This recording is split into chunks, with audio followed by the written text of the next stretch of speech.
Hey, how are y'all doing today? I hope everybody's doing good. I miss y'all. Ready to see each one of you and hang out with you, talk to you, love on you.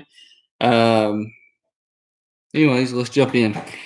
Uh, Here lately, I can't help but notice how frantic some people have been, and for good reason. I understand it. Even conversations with some of my own family, I see the concern. I'm not going to lie; it's easy to get wrapped up in everything going on around us today, from the infection to the economy to even the conspiracy theories, and I won't get into that, but all of those things, not to mention just our everyday life from before this past 2 months has happened. Um, it's easy to get wrapped up in things, but I want to remind you of a story that I'm sure most of you all know. Jesus had started his ministry; he had already performed several miracles, um, and we see this in the Gospel of Mark. That's where we're going to be today. Um, he was talking, teaching to a large crowd, and he decided, hey, let's leave. So that's where we're going to pick it up, Mark 4, and we're going to start in verse 35. Hang with me for just a little bit while I read. Verse 35 says, "On that day, when evening had come, he said to them, 'Let us go across to the other side.' And leaving the crowd, they took him with them in the boat just as he was. And other boats were with him. And a great windstorm arose, and the waves were breaking into the boat, so that the boat was already filling. But he was in the stern, asleep on a cushion. And they woke him and said to him, 'Teacher, do you not care that we are perishing?' And he awoke and rebuked the wind and said to the sea, 'Peace, be still.' And the wind ceased, and there was a great calm. He said to them, 'Why are you so afraid? Have you still no faith?' And they were filled with great fear and said to one another, 'Who then is this that even the wind and the sea obey him?'" How often do we act like the disciples on the boat? We see that God is almighty, we see he's sovereign, we've experienced his works in our lives, we've seen miracles and trials and temptations come upon us. We revert back to fear. After all God has done for us, at times we can't help but within ourselves doubt him, not trust him. I love in this story we find that Jesus is sleeping, with everything going on around him. He's sleeping, resting when the chaos is all around. He's calm. And, that's how we're supposed to be as Christians. We're called to be just like this. You know, when times are hard, when others are overcome by fear and anxiety, we should be steady in our faith and we should be joyful. You say joyful? Yeah, joyful because we personally know the peace speaker, right? And I can't help but think, during times of uncertainty, we should have faith in the protection of God the Father and the Holy Spirit, the power of the Holy Spirit.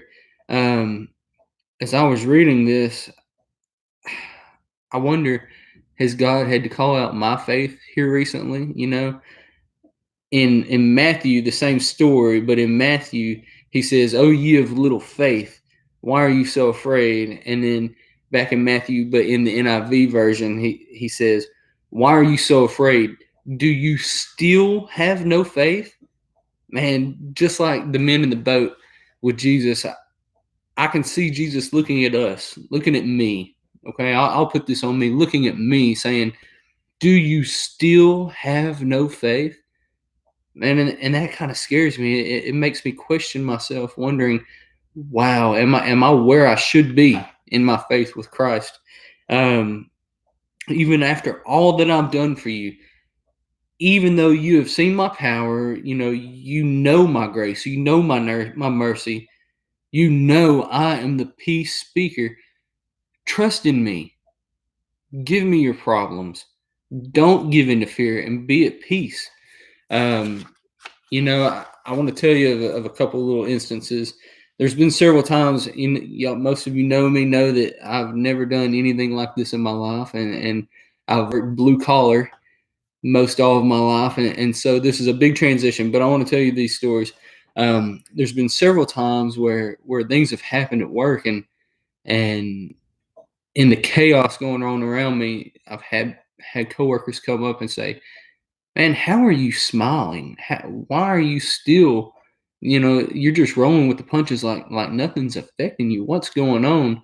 Um, it's the comfort and joy of the Holy Spirit. That's all I can attest. That's all I can say is it's not me, because at an early age I was anxious. I had anxiety, and the last time that this happened, actually I was in a confrontation with the coworker. I had to tell him things that he didn't want to hear, and he was wanting to fight. I could tell that man was wanting to hit me, and I looked at him and smiled, and I couldn't help but smile at him, and he looked at me, and his words were, "Why are you smiling? How are you so happy with everything going on?"